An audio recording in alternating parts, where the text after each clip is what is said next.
So, ang Panginoong Jesucristo, sabi dito sa Matthew chapter 4, then Jesus was led up by the Spirit into the wilderness to be tempted by the devil. Katulad ng lagi kong sinashare sa inyo, ito yung isang puzzling, parang ito yung nakaka-question sa atin na ang prayer ay tinuro niya, lead us not into temptation.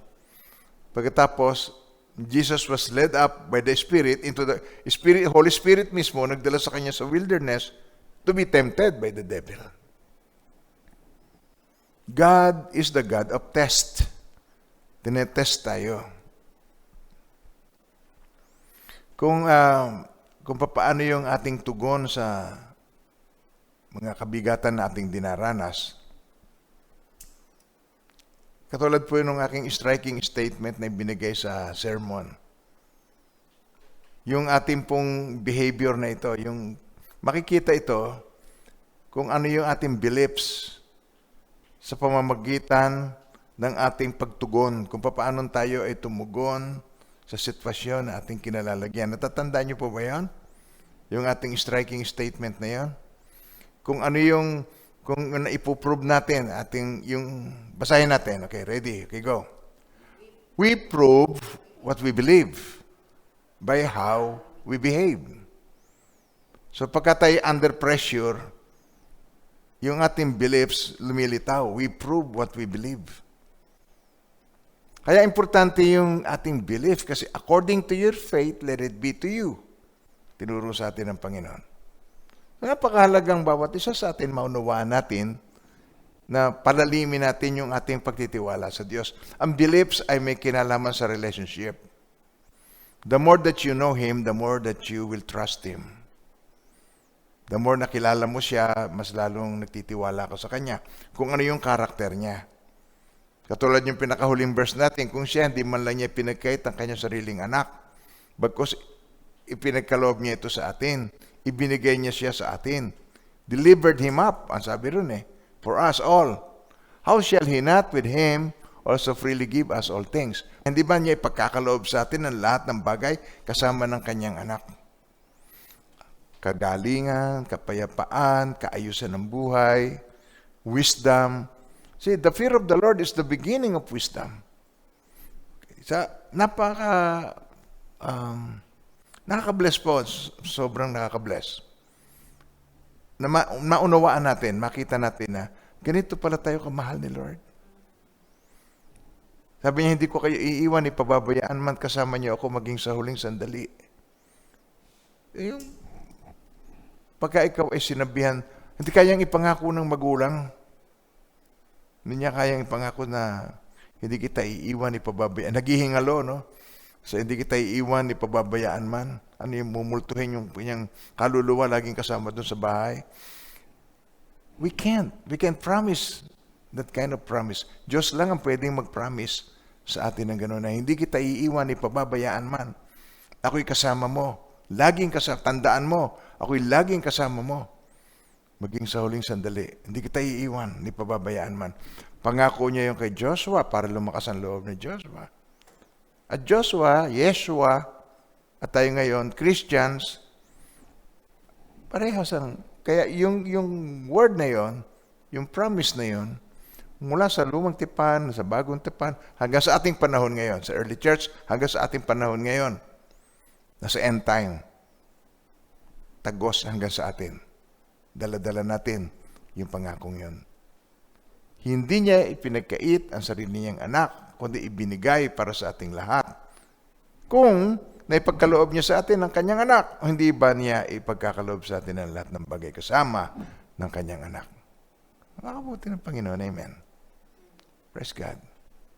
Kaya pagdating ng araw, ang awit natin po, to God be the glory for all the things that He has done. Yun ang awit natin. Hindi tayo magtatagumpay sa sarili nating lakas. We tried to, but we failed. Di ba kayong lahat? Pareho ba tayo? Ako at saka kayo? I tried, but I failed. Ang willpower is not enough para magampanan mo ang kalooban ng Diyos. Perfect will of God at saka yung purpose ng Diyos. Amen po. Iba yung success at saka purpose. Pagka yung success lang, ang sukatan ng tao ay yung prinsipyo ng tao. Yun na sukatan ng tao. Pamantayan ng tao. Sabay-sabay. Pamantayan ng tao. Isa pa. Yung pamantayan ng tao. Kaya, yung inaakala nating mga success, may temporal eh. Mahilig po tayo. Mas madali nating maintindihan yung mga temporal things. Kaya sa eternal things of God. Kaysa mga internal na bagay ng Diyos.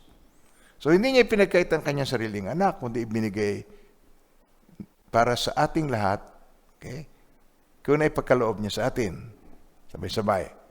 Kung naipagkaloob niya sa atin ang kanyang anak, isa pa. Kung naipagkaloob niya sa atin ang kanyang anak, hindi ba niya ipagkakaloob sa atin ang lahat ng bagay kasama ng kanyang anak? Ang lahat ng bagay, righteousness, peace, joy, the Holy Ghost. Ayun ang lahat ng bagay. Kumpletong sangkap. Lahat ng bagay. Ibig sabihin, walang kakulang-kulang. Walang buhay na walang latoy. Alam niyo ba yun, sa naik lang yun, latoy? Mga Englishera, alam niyo ba yung latoy? Parang walang lasa, hindi mo ma-experience yung fullness of life. Laging may kulang. Laging, I'm dreaming of a white Christmas. Laging wishful. I'll be home for Christmas. Ang Christian, hindi. Kasama ko ang Diyos, di ako matatakot. Di ako malulungkot. Kasama ko ang Diyos. Hindi siya nangangamba dahil kasama niya ang Diyos. Now, how much do you believe na kasama mo ang Diyos? It reflects. Pagdating ng mga difficult moments, pagdating ng bagyo ng ating buhay, it reflects. Makikita yan sa iyo. Makikita yan sa iyo pagka ikaw ay under pressure. Pag in-squeeze mo ang ketchup, ang lalabas ketchup. Pag in-squeeze mo ang mustard, ang lalabas mustard. Pag kinagat mo ang hamburger, lasang hamburger. Oh, amen. Good morning po. Kayo ba nag-e-enjoy? Nag-e-enjoy ako na patawanin ko kayo na mayroong tension release. I want you to understand na ang salita ng Diyos po, napakasarap pakinggan. Nasasarapan ang ating espiritu na kainin ang salita ng Diyos. So si Jesus, ito, tingnan niyo. Tingnan pa unang tukso kay Jesus. Jesus was led up by the Spirit into the wilderness. Anong purpose? To be tempted by the devil. Okay, tapos, and when he had fasted 40 days and 40 nights. Kayo ba nakapagpasman lang miski 4 days and 4 nights? Okay. Baka marami hindi pa. Okay. Pero si Jesus, 40 days and 40 nights. Maraming sumubok nito, namatay. Maraming sumubok nito na ospital. Yung isang kakilala kong pastor, sinubok ito, na ospital siya. Sabi niya sa akin, sinubok niya yung 40 days, 40 nights. Na ospital siya, muntik siya namatay. Madidehydrate ka, gutom ka. Okay. Kaya hindi mo ito basta gagawin. Sabihin mo nga sa katabi mo, don't go crazy, please. Hindi mo yan basta gagawin. Hindi mo yan basta mo na lang na hindi mo, yung health condition mo, hindi mo yan basta gagawin. You have to learn, or you have to understand na hindi ito ang first time na nag-fast si Jesus. This is not the first time. Itinuturo niya nga sa kanyang alagad, when you fast, ibig sabihin, hindi yun optional. Fasting is part of the lifestyle of a Christian. Ang fasting. Kaya tayo, laging feasting. Kaya magutom lang tayo ng kaunti, naghihinagpis na. Okay? Ang awit kayo, bakit ba ganyan ang buhay ng tao? lagi na lamang tayong may hinagpis sa ating buhay. Sabi nga, hinagpis ng buhay. And when he had fasted 40 days and 40 nights, afterward, he was hungry. And then, now when the tempter, Diablo ito, tempter And when the tempter, yung manunukso, sabihin mo nga sa katabi mo, ako'y ayoko nang manukso. Kaya pag ikaw ay tinutukso, sabi mo, ito manunukso. Alam niyo, may mga ugali tayo, lalo na yung mga bata, tutuksuhin mo. Oh, wawa naman, wala si mama, Tapos gustong umiiyak. Napaka-brutal ng mga Pilipino. Napaka-brutal. Yung bata, bibiruin ng yung sukat siya Huwag ko na nga ituloy at baka magalit ako. Huwag kayong maging tempter. Huwag kayong maging manunukso. Huwag niyo silang tuksuhin. Kung pango, ilong, huwag niyo silang tuksuhin. Amen ba tayo doon? Sabi mo ngayon, ayoko nang maging manunukso. Sinusumpa ko, manunukso. Okay. Hindi niyo masabi yan? Sinusumpa ko, manunukso. Ayaw na manunukso. Sumpa-sumpa.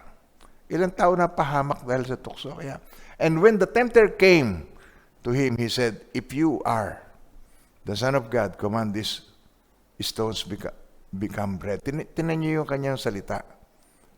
Nagkokos ito ng, this is a suggest, parang ito yung question na, a leading question, yung parang magkokos sa'yo ng doubt. Sinabi ba ng Diyos, huwag mong kainin ang lahat ng bungang kahoy? The same style.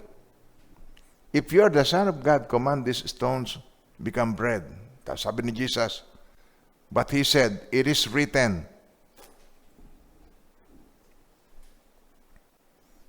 This is the Son of God. He is God who became flesh. At hindi nawawala ang kanyang pagiging Diyos at siya nagkatawang tao, hinubad niya kusang loob. Hindi siya tutuksohin kung siya Diyos. Walang nanukso kay Yahweh. Now, sama, but he answered and said, it is written, man shall not live by bread alone, but by every word that proceeds from the mouth of God. Jesus believed that. And he declared it. Read, believe, declare, act. Pinakikita sa atin ng Panginoon kung paano ang response. How you respond to attack. How you respond to difficulties. Meron tayong problema ngayon. Nabanggit ko ba sa inyo na ang sinasabing GCQ o whatever Q? Okay. Nabanggit ko ba sa inyo na ang threat ay yung danger hindi naman nawawala. Pero ang mga tao pag sinabing, okay, pwede na, ang mga naghahanap buhay, pwede na pong pumunta, pwede na biyahe na uli, akala normal na normal. And look what happened. Tingnan nyo, bibigyan ko kayo ng example. Ano ba nag-brown out? Tingnan nyo ito. Palagay nyo ito kandila. At may sinde. Nung maliit ka pa, ayaw ng nanay, huwag mong palararo, hawakan ng kamay, wag! Masusunog ka! Wag! Masusunog ka, di ba? O ngayong malaki ka na, sinasaway ka pa ba? Bakit hindi ka sinasaway na paglaruan mo yung kandila? O ganyan-ganyanin mo, tapos tagalan mo. Ba't hindi ka na sinasaway? Dahil ikaw ay responsible na pag nasaktan ka, pabira. Hanggang ngayon ba naman nila hanggang ngayon, di ba? Responsible. Yung responsibility, dapat tayo maging responsible na tao. Responsible Christians, responsible na mamamayan. Hindi mo kailangan yung utos ng gobyerno. Wear mask, pag walang mask, kuhulihin. Alam mo naman, ang COVID dun dada, sisinghutin mo yun, at saka sa mata mo, at yung mga entrance. Alam mo naman yun. Why do you need the mandate of the government? So, tatlong approach. Meron tayong issue ngayon, ang COVID. Lumobo sa buong mundo na naman kasi nag-alago eh. Alam niyo ang concern? Di ba sabi ko sa inyo? Ang pressure, economy, o ano pa, industry, o ano pa, society. Yan ang mga pressure sa government. So ang government, at saka hindi niya kayang pakainin ng mga tao na hindi nagtatrabaho. See, in-lockdown ko kayo, obligasyon kong pakainin kayo, hindi niya kaya. Na mga minamahal ng Panginoon, ang Word of God, tinuturuan tayo na magkaroon ng discipline at pahalagahan natin ng wisdom. Man shall not live by bread alone, but by every word that proceeds from the mouth of God. Yung trust, yung belief sa Word of God. Si Jesus ay gutom na. Pero yung kanyang belief, yung kanyang trust sa Word of God. Kung ikaw ay tunay na anak ng Diyos, itong bato, gawin mong tinapay. So, yun lang pala maging tinapay ka. Di hot pandesal, muusok pa yan. May palaman pa, kaya niyang gawin yon. Pero hindi siya gumagawa ng anuman na kapangyarihan ng Diyos para sa benefit ng kanyang flesh. Ang gumagawa ng mga ganon, magician. Tapos magbabaw pa yan. Tapos papalakpakan ng mga tao. Hindi gumagawa si Jesus ng ganon. Pag gumawa siya ng isang bagay, yun ay sa kapakinabangan ng ginawa niya at for the glory of God. Para ang mga tao sa Diyos ang kanyang kapurihan. Amen po ba tayo? Now, man shall not live by bread alone. Bible. Read. Pahalagahan mo. And believe it. At yun ay may kinalaman sa relationship. Because He loves the Father. Kaya kanyang sinusunod. Man shall not live by bread alone, but by every word that proceeds from the mouth of God. Nandiyan pa ba kayo mga minamahal ng Panginoon? Now, tuloy natin. Then, ito pa di nung hindi nag-work yun, then, the devil took him up into the holy city, set him on the pinnacle of the temple. Ando siya, sa taas, tuktok. Pero paano ang ginawa ang lahat ng yon? Mga naman ng Panginoon, ito dito naman ang usapan Dito ang battleground, sa mind. Nagigets niyo ako? Hindi sinabing, daling kita doon. Si Jesus, yung labanan ng dalawa, doon yun sa battleground is in the realm of the mind. Sabi dito, if you are the Son of God, okay, yun na naman, confusion na naman. Gusto siya magduda. Throw yourself down, for it is written, He shall give His angel charge over you, and in their hands they shall bear you up, lest you dash your foot against the stone. Sabi kasi ni Jesus, man shall not live by bread alone. Dinala siya ngayon sa Psalms 91. Okay? If you are the Son of God, throw yourself down. Iniyakyat siya, tumalong ka. Maraming mga temptations sa atin na magkukos sa atin ng kapahamakan. Sa Psalms 91, okay, pumunta tayo sa Psalms 91. Doon ang galing yun Ikinote sa kanya Now, ito yung kabuuan ng Psalms 91. Pero ang binigay lang sa kanya yung portion. Okay, pakita muna natin kung saan yung portion na yun. Ito, tinan nyo. For he shall give His angels charge over you to keep you in all your ways. Okay. Amen po. Then verse 12. Tinan nyo. Verse 12. In their hands they shall bear you up, lest you dash your foot against a stone.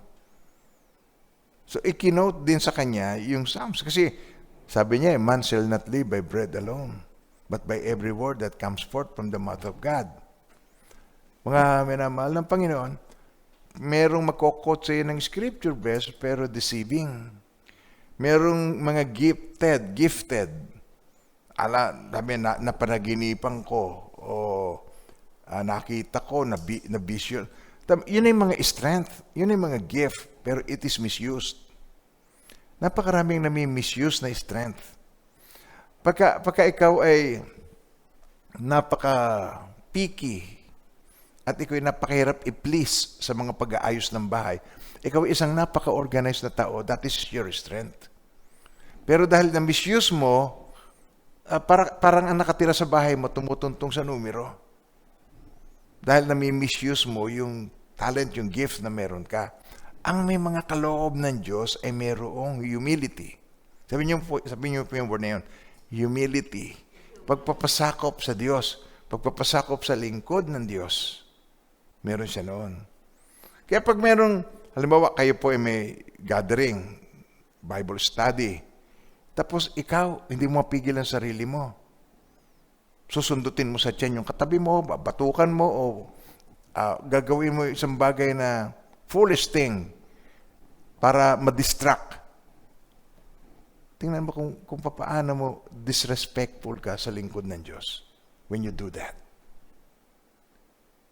Alam mo ba, nagpupunta tayo, meron tayong pinupuntahang lugar, share ako, tapos yung kasama ko, supposedly, sila magpay-pray sa akin dahil ako nakikidigma habang nag-share. Pero they're doing otherwise. Ibang ginagawa nila. Nagbubulungan, nagbibiruan. Kaya iniwasan ko nang makasama yung mga ganon. Ang kinasama ko yung mga well-trained and well-disciplined. Kaya mga minamahal ng Panginoon, kung hindi mo alam kung sino yon, baka ikaw yon. In their hands they shall bear you up, lest you dash your foot against a stone. Basahin natin yung buong Psalms 91. Itong Psalms 91 hanggang verse 16 ito, maaasahan natin itong mga promises ng Panginoon. He who dwells in the secret place of the Most High shall abide under the shadow of the Almighty. I will say of the Lord, He is my refuge and my fortress, my God, in Him I will trust. Surely He shall deliver you from the snare of the fowler and from the perilous pestilence. Dideliver niya tayo doon. You trust God. Do you believe? Then verse 4, tayo niyo. Hindi ko na masyadong ipapaliwanag. Pero gusto ko lang makita ninyo yung substance. Ma-sense ninyo, ma-experience niyo yung substance nito. He shall cover you with His feathers and under His wings. Yan, lulukuban ka niya. He shall take refuge. His truth shall be your shield and His truth. Sa isa pa. His truth shall be your shield and buckler. Isa pa. His truth shall be your shield and buckler. Meron kang covering. Yung truth, you believe lie. You are fearful. We are not fearful if we are covered by the blood. But we are not daring. Hindi tayo yung tinetempt natin ang ating Lord. Kaya tinan niyo yung itinuturo sa atin na humility. Yung faith natin, read, believe the word. Katulad ni Jesus, nasusulat, He shall cover you with His feathers, and under His wings you shall take refuge. His truth shall be your shield and buckler. You shall not be afraid. Isa pa, you shall not be afraid of the terror of night by night, nor of the arrow that flies by day. You shall not be afraid. Nor of the pestilence that walks in darkness, nor of the destruction that lays waste at noonday.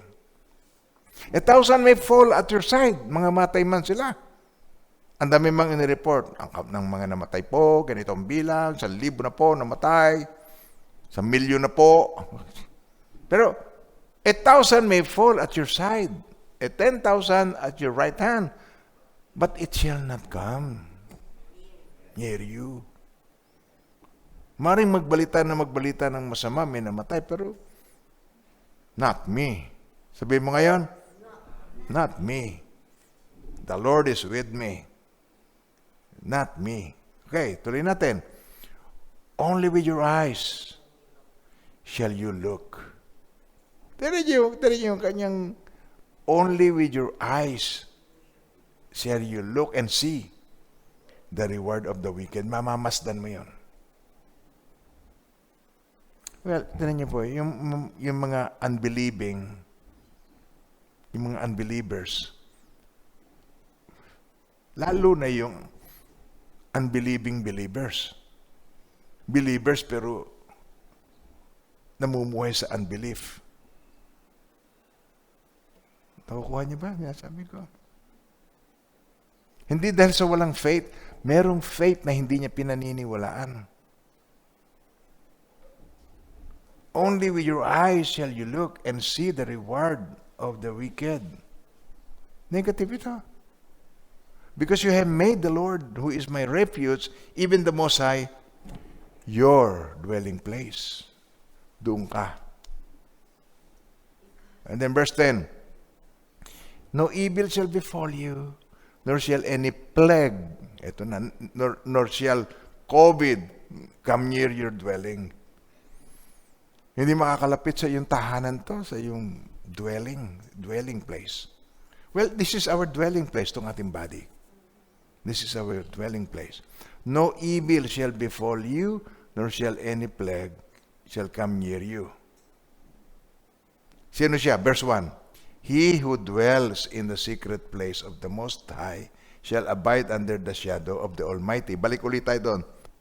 No evil shall befall you, nor shall any plague come near your dwelling. Dahil ginawa mo siyang dwelling place. Hindi yung nasa casino ka, hindi yung nasa bar, nagpa-party, sabungan, o nagtotong eats. Hindi doon, yung dwelling place mo. Paano ka ba masasabi na ikaw nasa dwelling place ng Panginoon? When you acknowledge Him, nandun ang kanyang presence. When you don't acknowledge Him, you're on your own. Because you don't acknowledge Him. For He shall give His angels charge over you. Ito yung sinabi kay Jesus. For He shall give His angel charge over you to keep you in all your ways. In their hands, they shall bear you up, lest you dash your foot against the stone. Kaya pwede kang tumalon. Okay? And then, tuloy natin. You shall tread upon the lion and the cobra, the young lion and the serpent. You shall trample underfoot. I give you the authority to trample. Tatandaan niyo yun, word na yun, trample. Binigay sa atin ng Panginoon yung authority. Because He has set His love upon me. Therefore, I will deliver him. I will set him on high because he has known my name and power. He shall call upon me, and I will answer him. I will be with him in trouble. I will deliver him and honor him. With long life, I will. Ulitin natin, basahin niyo ulit. With long life, isa pa. With long life, I will satisfy him and show him my salvation. Amen. And may the Lord be blessed for the reading of His Scripture. At when you read, you believe. And when you believe, you declare. And when you declare, you act. Balik ulit tayo kay Lord Jesus. Siya ang ating halimbawa na tinutularan. Amen po. Amen. Whew. Kayo ba nabibless sa ating lesson? Ang sarap. Ang sarap na lalo mo siyang makilala na ito ang kanyang gustong gawin mo. Na gusto niyang gawin mong refuge siya. Gusto mong gawing dwelling place mo siya.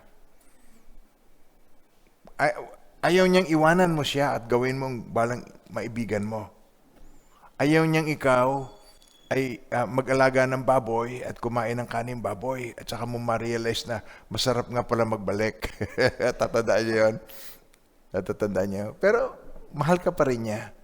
Kasi malayong-malayo pa ito amoy baboy eh. Pero sabi niya, anak!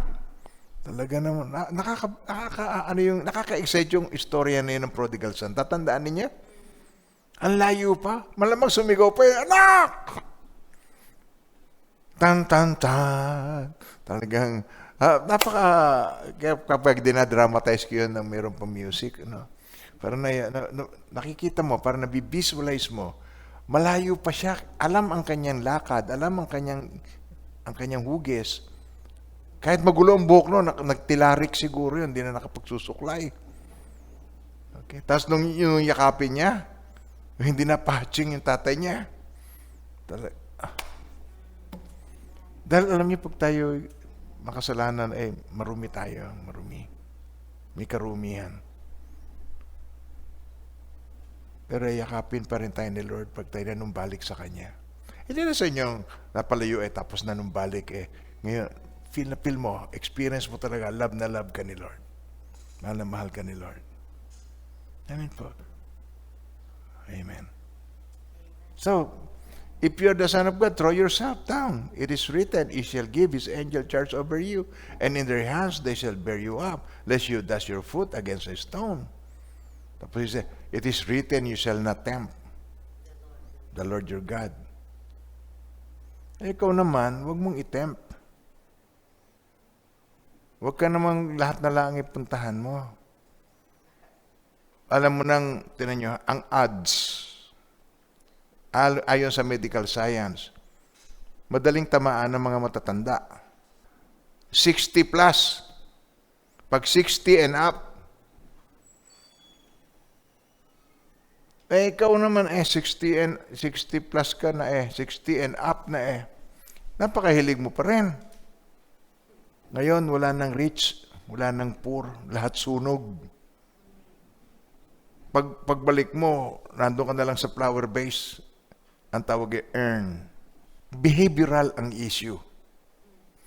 They try, ang government, tatlo yan, tinan nyo. Ang approach ng government. Tapos naman, ano naman tong response ng community sa government.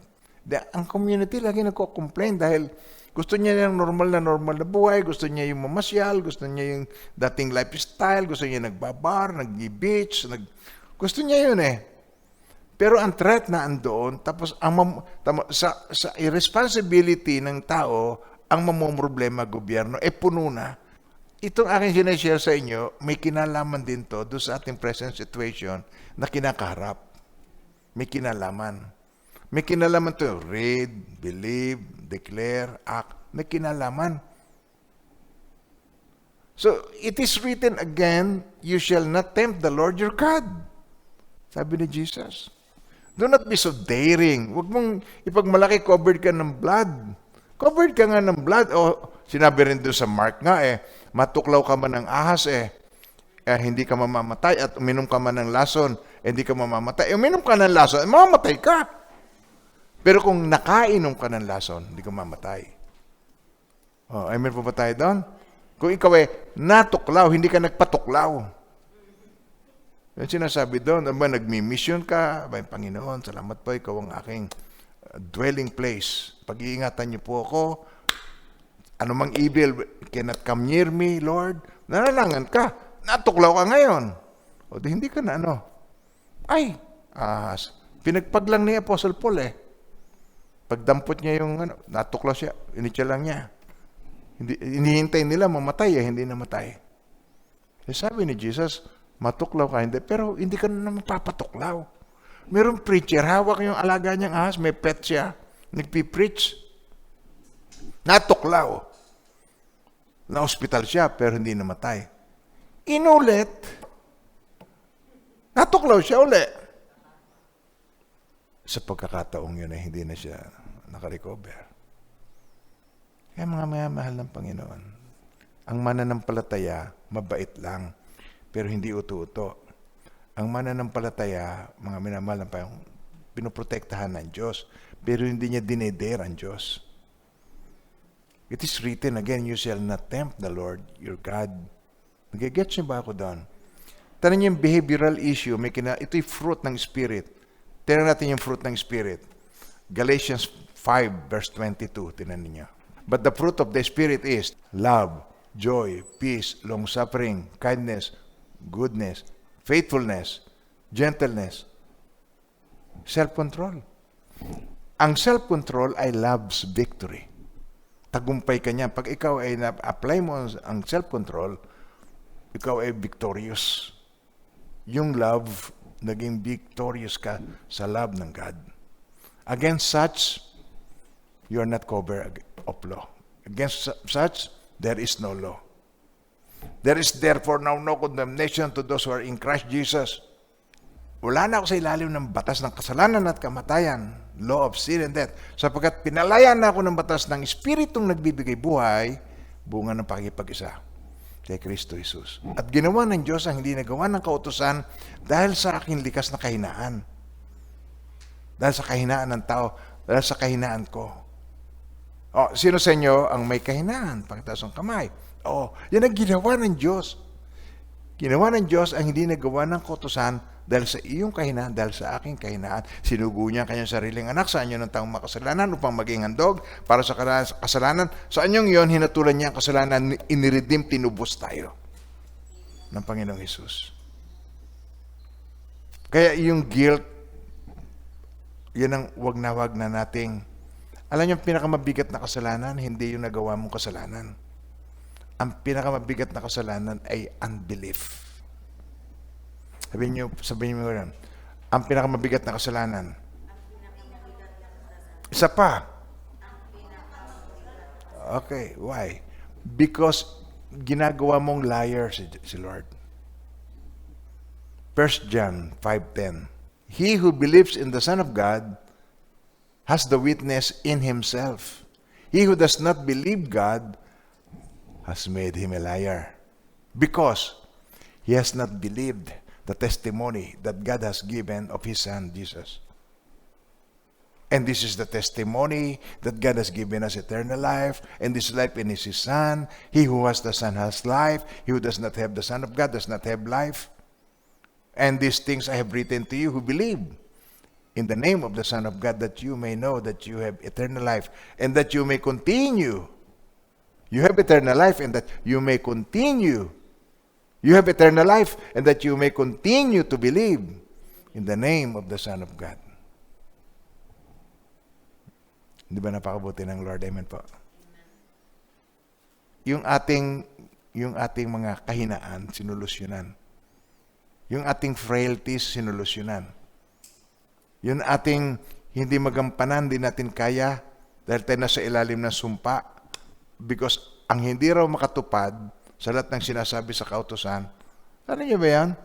For as many as are of the works of the law are under curse. For it is written, cursed is everyone who does not continue in all things which are written in the book of the law to do them. Mga minamalang Panginoon, sino ba makakatupad ng lahat ng yun ang requirement ng perfect God?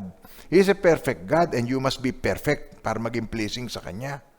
Ikaw nga taong-tao pero pagka hindi katulad mo indifferent ka Pag hindi mo kasing talino, hindi mo kasing ganda, hindi mo kasing yaman, hindi mo kasing edukado, ikaw ay disente, siya ay bastos. Kasi lumaki sa bundok. Katulad mga yan, pag kinamayan mo mga yan, lakit ng kamay. Kung kumain nyo ng sardinas, nandun pa yung sardinas. Hindi naghuhugas ng kamay. So how do you deal with these people? Na ang kanilang lifestyle ay hindi katulad ng iyong lifestyle. Lifestyle ng heaven, pagbaba ni Jesus, hindi naman katulad ng lifestyle ng heaven.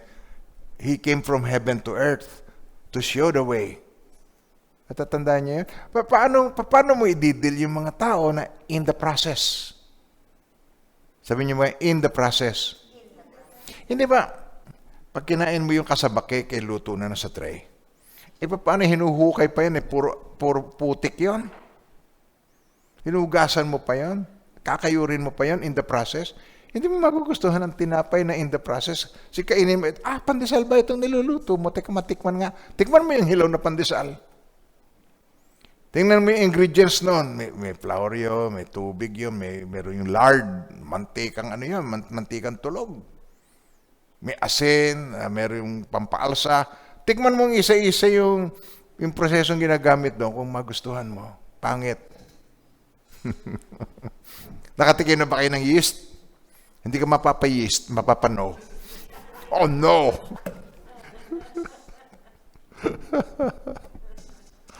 Pero pag kami nasa, at saka iniluto, hinarap sa'yo, ang bango, ang sarap. Jesus said to him, it is written, again, you shall not tempt the Lord your God. Again. Alam nyo, walang kadala-dala. Ang diablo walang kadala-dala. Again and again. Sabi mo sa katabi mo, ang diablo lang ang walang kadala-dala. Oh, diablo lang walang kadala. Again na naman, oh. Again. Pagka ikaw nagkar, again. Humarap ka sa salamin, again. Wala kang kadala-dala. Lagi ka namang nagsisisi. Lagi ka namang nalulungkot. Lagi ka namang nadidepress sa kasalanang nagagawa mo. Tapos pag naaalala mo yung maganda sana ang buhay ninyo kung magkasama kayo ng asawa mo, pero hiniwalayan ka kasi nadagdagan ng anak ninyo nang wala siya. So, it is a painful experience. Pero bibigyan ko po kayo ng pag-asa. This will make you more, very encouraging para sa atin. Kahit na ano pa ngayong nakaraan, alam ng Diyos, meron kang mas maliwanag na kinabukasan. Meron kang mas nangingislap at may liwanag at may kapayapaan at may pag-asang kinabukasan. For I know the thoughts, sabi niya, for I know the thoughts that I think. Ako ang nakakaalam ng mga panukala na inihahanda ko para sa iyo. Plano yan eh. Ako nakakaalam ng mga panukala inihahanda ko para sa iyong ikabubuti at para dulutan kayo ng pag-asa sa hinaharap. Kaya anuman po yung mga mistakes natin, there is now no condemnation to those who are in Christ Jesus. Kaya if you are in Christ, you are a new creation. Nasa atin yung bagong pag-asa kay Jesus. Hindi niya tayo iniiwan, ni pinababayaan man. Mahal na mahal niya tayo. Buhay niya nga para lang tayo magkaroon ng buhay. Amen po. So again, doon lang tayo nagsimula ng lesson na yun. Again. At pag nakakakita ako ng word na again. The devil took him up on exceedingly high mountain and showed him all the kingdoms of the world and their glory. Tinan niyo yung pantukso niya sa atin, sanlibutan, what the world can offer to you. Hello? Nandiyan ba tayo? New arrival. Wala, nung panahon ko, wala yan. Noong 1950, wala yung salitang new arrival. Wala. Ano ba uso? Ano ba uso ngayon? Yoyo. Trumpo. Wala na ako nakikita ng trumpo. Yoyo.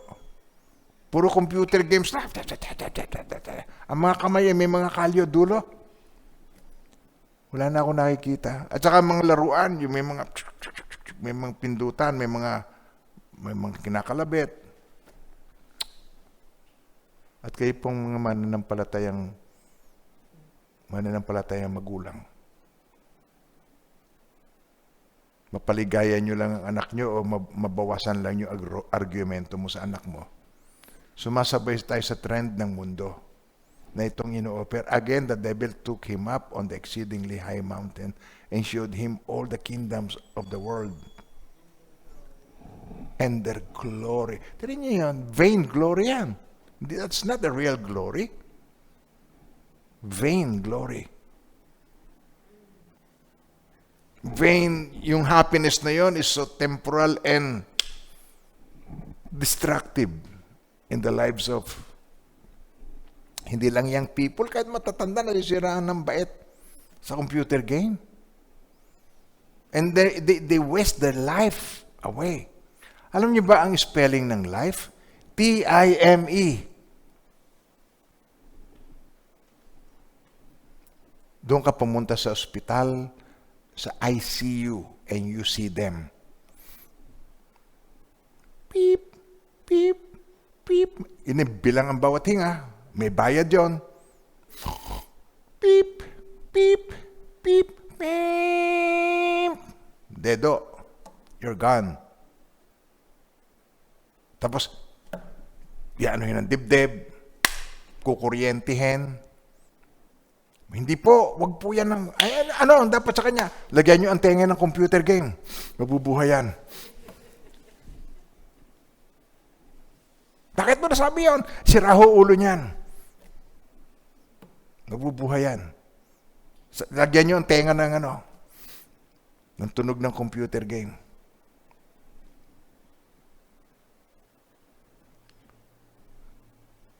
How many times have you heard this? How many times na ako nakiusap sa iyo para limutin mo ang mga bagay na nagsisira ng buhay mo? How many times? Ilang beses na tayong winarningan ni Jesus? Sukdula na ito, ha? COVID na ito, ha? Ito ay global na. Okay? Again, the devil took him up on exceedingly high mountain and showed him all the kingdoms of the world and their glory. Eh, nasa world pa rin ang utak. Sa panahon ngayon, na dapat tayo, inalaw ng Lord ito global eh. So meaning, ang involved na dito, yung may hawak ng globe. Okay? Siya na. So, ito ang wake-up call na sinasabi niya, come to me, who you labor and are heavy laden, and I'm going to give you rest. Take my yoke upon you and learn from me, for I am gentle and lowly in heart, and you will find rest for your souls. Inuubos mo ang iyong time sa walang kapararakan, ang iyong energy sa walang kapararakan. Mga virtual victory. Pag nanalo ka, sabi mo, yes! Anong yes? Yes. No. Walang nangyari sa ginawa mo. You wasted your time. Take my yoke upon you and learn from me, for I am gentle and lowly in heart, and you will find rest for your souls. Ang matututunan mo kay Jesus, humility. I am gentle and lowly in heart.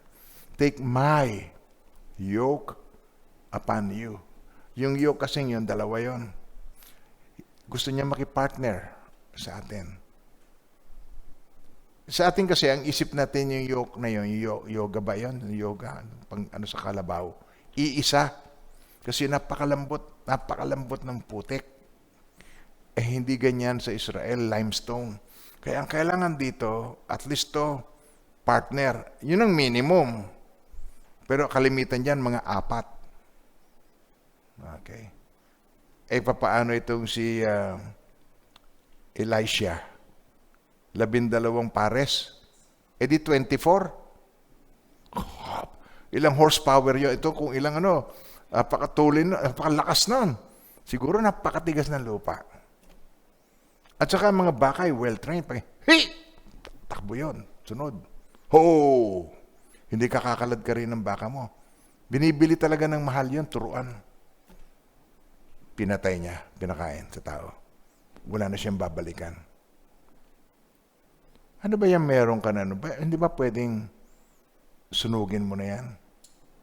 Kung cellphone mo nagpapahamak sa'yo, sunugin mo na nga yan. Ang taong proud ka eh, yung pride. Pride goes before destruction and a haughty look before the fall. Ang mga proud, uutang niya na hindi kaya. Sasabayan niya yung iba. Pre, ang ganda ng cellphone mo. Magkano ang bilhin mo dyan? Ito, pero hulugan, meron dyan nagbibigay ng hulugan. Murang-mura lang, 3,000 lang a month. Magkano ba yan? 50,000. Mura lang. 50,000 lang. Kasi halaga ng motorsiklo, para lang sa computer game, pwede.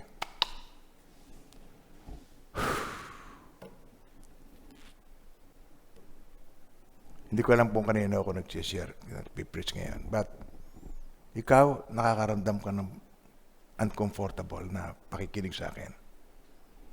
Because I'm talking to you. God is talking to you. Take my yoke, sabi ni Jesus, take my yoke upon you and learn from me. For I am gentle and lowly in heart, and you will find rest for your soul. Gusto niyo ba ng kapahingahan sa kaluluwa? And then, again, sabi niyo yung word na yan? Again. Sabi niyo, eto na naman. Again. Sabi ko na sa inyo, walang kadala-dala yan eh. Kahit siya talo, walang kadala-dala. Amen po. Again, the devil took him up on the exceeding high mountain and showed him all the kingdoms of the world and their glory. Verse 9. And he said to him,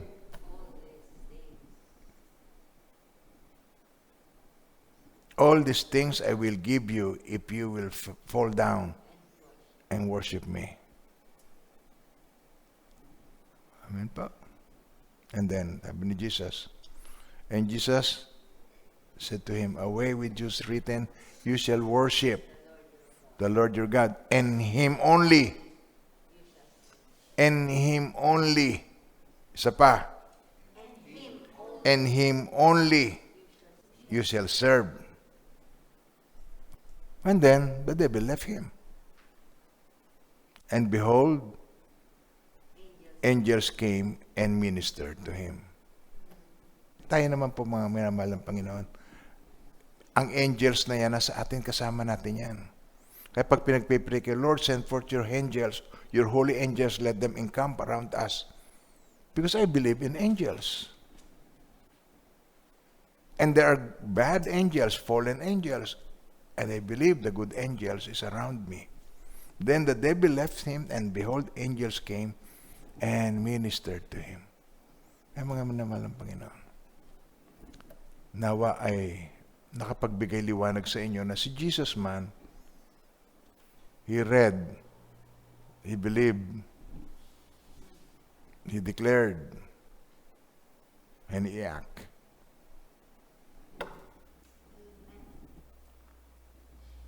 He acted on God's word. What about you? What about me? Amen po. Sa panahon ngayon po, kung taima sa mga nakaraan ay nakapagpabaya, ang lahat naman ay may katapusan. Hindi naman, tinan nyo ha, kung ang masamang pangyayari sa ating buhay, wala namang bagyong forever. Ang bagyo na hinto din. Walang sunog na hindi namamatay. Tama. Walang earthquake na hindi nahinto. Tama. Walang bulkang pumutok na hindi kumalma. Tama. So tayo man, sa maiksi nating buhay, nais ng Panginoon, mag-focus tayo. Ang buhay natin ay gamitin ng Panginoon na extension niya. Kanyang maging bibig, ang bibig natin ay maging bibig ni Jesus. Makapag-declare tayo ng goodness of God. Declare. You read, you believe, and declare. Nasusulat. Amen po. Read, believe, declare. And then act. Nasusulat. Declare. And act. Amen po. And we will be victorious kung gawin natin yan. Kung paano ginawa ni Jesus, manangan tayo sa kanyang word. Basahin nyo ng paulit-ulit ang Psalms 91. Ang protection ng Diyos nasa atin. Hindi niya tayo iniiwan, ni pinababayaan man. To God be the glory.